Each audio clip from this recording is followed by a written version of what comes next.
Hello बच्चों, आपका बहुत बहुत स्वागत है मेरे चैनल आरसी स्टडी पॉइंट में भाई रोहित सर। बच्चों, आपको आवाज़ में बताऊंगा एम्पिरिकल फार्मूला और मालिकुलर फार्मूला, इसको कैसे बनाया जाता है। और इसका भी काफ़ी यूज़ है, देखिएगा इसको। एम्पिरिकल फार्मूला, तो एम्पिरिकल फार्मूला पहली बात है समझिए है क्या चीज़। The formula which gives the simple whole number ratio, मतलब हमको whole number ratio of the atom of the various element present in one molecule of the compound is called empirical formula. कहने का मतलब क्या है, कोई कंपाउंड है, अब किसी भी कंपाउंड में जैसे मान लेते वाटर है, ठीक, तो वाटर का एक मॉलिक्यूल तो H2O ही होगा। अब अगर उसमें हम 5H2O कर देते तो इसका मतलब हो गया 5 वाटर के मॉलिक्यूल। क्लियर। तो अगर जैसे कोई भी कंपाउंड है उसके एक मॉलिक्यूल में सिंगल मॉलिक्यूल, ये नहीं कि 5H2 है तो 5, ऐसा नहीं करेंगे, लेंगे हम एक ही मॉलिक्यूल को, ठीक, उनके मॉलिक्यूल में जो एटम हैं उनका हम रेशियो निकाल लेंगे होल नंबर में। ठीक है, किसी भी कंपाउंड के एक मॉलिक्यूल में जितने भी एटम हैं उनका हम होल नंबर का रेशियो निकालेंगे। और अगर अभी बेटा कुछ समझ कम आया होगा तो भी जब मैं इसको समझाऊंगा तो अच्छे से समझ में आ जाएगा। ठीक, देखिए जैसे एम्पिरिकल फार्मूला ऑफ हाइड्रोजन पराऑक्साइड, तो हाइड्रोजन पराऑक्साइड का फार्मूला होता क्या है, फार्मूला तो होता है H2O2। क्लियर। लेकिन उसमें चूंकि ऑक्सीजन भी 2 है, हाइड्रोजन भी 2 है, और 2 से 2 कट जाएगा तो 1 1 ही तो आएगा। तो उसका जो रेशियो क्या हो गया, 1+1 का रेशियो हुआ। तो मतलब 1 क्या है, हाइड्रोजन है, 1 आपका ऑक्सीजन है। तो हाइड्रोजन पराऑक्साइड का जो फार्मूला होगा एम्पेरिकल, वो H2O2 नहीं होगा, वो HO होगा, क्योंकि हाइड्रोजन भी 2, ऑक्सीजन भी 2, 2 से 2 कट गया तो बचा 1 1, तो H1O1, तो H1O1 तो लिखेंगे नहीं, तो इसलिए हम उसकी जगह पे HO लिख देंगे। ठीक है ना। तो अब समझ में आ गया होगा।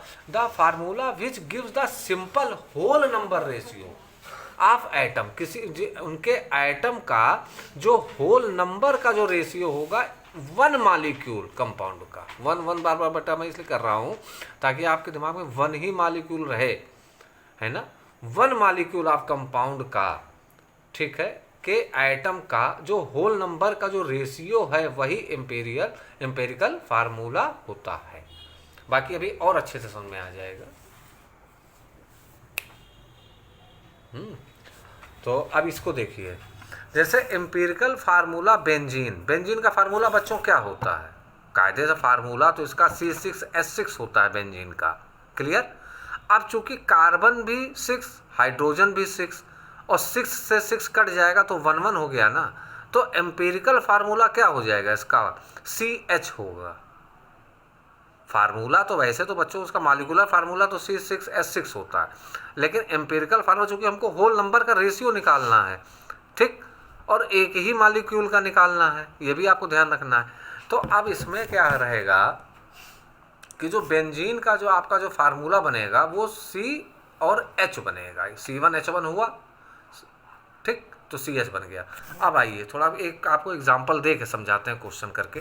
देखिए एक कंपाउंड है जिसके अंदर 4.07% हाइड्रोजन है, 24.27% कार्बन है, 71.65% क्लोरीन है। तो इसका मॉलिक्यूलर मास जो है वो इतना है, इन्होंने मॉलिक्यूलर मास बता दिया है। ठीक, अब इन्होंने पूछा what is it's empirical and molecular formula. वैसे बच्चों अभी समझ में इस तरीके से नहीं आएगा, इसका एक फार्मूला है, वो फार्मूला ही मैं याद करवा दूंगा, बस उसके बाद आप सारे कर लेंगे। लेकिन अभी पहले स्टार्टिंग करते हैं। अब ये देखिए, जो उसका परसेंटेज है कम इनके एलिमेंट का, वही उसका मास लिया जाएगा। पहले इसको तो आप याद कर लीजिए। अगर इन्होंने कहा 4.07% हाइड्रोजन है तो इसका मतलब हाइड्रोजन का मास 4.07 है। इन्होंने कहा कार्बन का परसेंटेज 24.27% है कार्बन, तो इसका मतलब कार्बन का मास जो है वो 24.7 है। क्लोरीन उन्होंने कहा 71.65 है परसेंट, तो इसका मतलब हुआ क्लोरीन का मास जो है वो आपका 71.6। तो आपको इनके सबके मास तो पता चल गया। हाइड्रोजन का मास इतना, हाइड्रोजन का मास इतना, इतना हो गया, कार्बन का मास इतना हो गया, क्लोरीन का मास आप इतना हो गया। ठीक, अब आप सीरियल नंबर बनाइए कि कौन कौन से एलिमेंट आपके पास, जैसे आपके पास 1 2 3 3 एलिमेंट है, तो 1 2 3 आपने सीरियल नंबर लिख लिया। कौन कौन सा आइटम है, कार्बन है, हाइड्रोजन है, क्लोरीन है, ये आपने आइटम के नाम लिख लिए। इतना तो आपको क्लियर हो गया। अब आपको कुछ करना ही नहीं है, कार्बन के मोल निकालिए। और मोल का फार्मूला क्या होता है बताइए? अरे यार, मोल का फार्मूला वही तो हुआ, मास अपान मालिकुलर वेट। अब जैसे कार्बन का मास कितना है 24 पॉइंट इतना है, और मालिकुलर वेट कितना होता है 12 होता है। हाइड्रोजन का मास कितना है इतना है, और हाइड्रोजन का मालिकुलर वेट कितना होता है 1 होता है। क्लोरीन का इतना है, और क्लोरीन का मालिकुलर वेट कितना होता है बताइए? क्लोरीन का जो मालिकुलर वेट है वो कितना होगा, वो आपका 35.5 होता है। ठीक, तो अब आप देखिए, जब आप इसको सॉल्व करते हैं तो इसका आंसर 2.00 इतना आया तो 2 मान लेते हैं, इसका 4.07 आया तो 4 मान लेते हैं, इसका 2.01 है तो 2 मान लिया। तो हमको लेना है, क्योंकि पॉइंट में नहीं लेना है, हमको इसके राउंड फिगर में लेना है।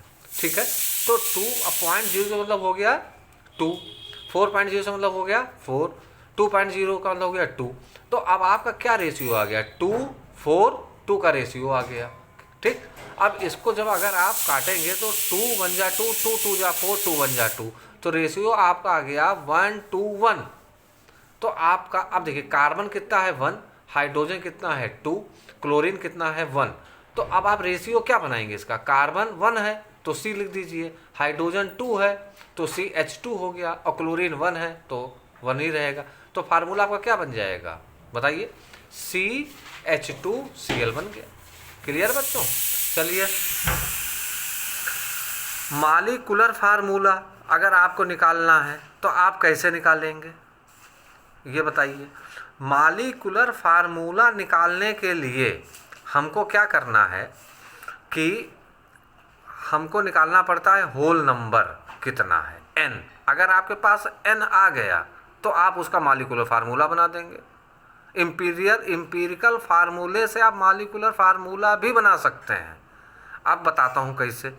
एम्पिरिकल फार्मूला आपका CH2Cl है, आप निकाल लीजिए होल नंबर, बोले तो n आप निकालिए। और n निकालने का तरीका क्या होता है, मालिकुलर मास कितना है वो निकालिए, और एम्पिरिकल मास कितना है वो निकालिए। एम्पिरिकल मास आप निकालिए एम्पिरिकल फार्मूले से, कार्बन का वो आपका हो जाएगा 12, इसका हो जाएगा 2, इसका हो जाएगा 30 पॉइंट में, इसका आपका यह आ जाएगा 35 पॉइंट की करके आएगा। तो आपका जो एम्पिरिकल मास होगा वो 49.5 है। आप कहोगे सर हमको मालिकुलर मास नहीं पता, तो मालिकुलर मास तो बच्चे आपके इसी में दिया हुआ है, ये देखिए दिया, क्वेश्चन में ही दिया है 98.96। तो आप इससे निकाल लीजिए n क्या है, होल नंबर, मालिकुलर मास अपान एम्पिरिकल मास। एम्पिरिकल फार्मूले से आपने एम्पिरिकल मास निकाल लिया, मालिकुलर मास आपको दिया हुआ था, होल नंबर आपका निकल आया 2। अब 2 निकल आया तो 2 से अब आप बना दीजिए क्या, मालिकुलर फार्मूला। CH2Cl था, होल नंबर आपके पास आ गया 2। अब 2 में अब आप हर जगह यहाँ पे 2 फिट कर दीजिए, यहाँ पे C के बाद 2, यहाँ पे CH2 के बाद 2, Cl के बाद 2, तो ये हो जाएगा C2, ये हो जाएगा 2 2 जा 4, CH4 हो जाएगा, और ये हो जाएगा Cl2। ठीक, तो आपका आंसर क्या आ जाएगा, मालिकुलर फार्मूला आपका क्या बन जाएगा, C2H2Cl2। क्लियर है बच्चों? बच्चों ये थोड़ा सा टफ है, इसलिए इस वीडियो को कई बार देख देख के समझ लीजिएगा, तब आपको बुक की थ्योरी बहुत अच्छे से NCERT की समझ में आएगी। अदरवाइज वो कॉम्प्लिकेटेड आपको लगेगा। इस चीज़ को आप बहुत अच्छे से समझिए, और समझने के बाद फिर आप अपनी NCERT की बुक को आप उठाइएगा तो आपको उसके कॉन्सेप्ट अच्छे समझ आ जाएंगे, उसके आपके सारे क्वेश्चन सॉल्व हो जाएंगे बेटा। और बेटा भूलिए नहीं, इस चैनल को सब्सक्राइब भी करिए, लाइक भी करिए, अपने कमेंट भी करिए, और जो भी कोई रिलेटेड क्वेश्चन हो उसको बच्चों आप ज़रूर पूछिए, या मान के चलिए कंटेंट आपके लिए परफेक्ट है, क्योंकि इस कंटेंट को हमने खुद बनाया है और इसमें कहीं से कोई डाउट नहीं है। आप इस चीज़ को समझिएगा, इस पूरे कंटेंट को। ठीक है, ठीक है बच्चों, फिर मिलते हैं नेक्स्ट लेक्चर में। तब तो बाय बाय बच्चों।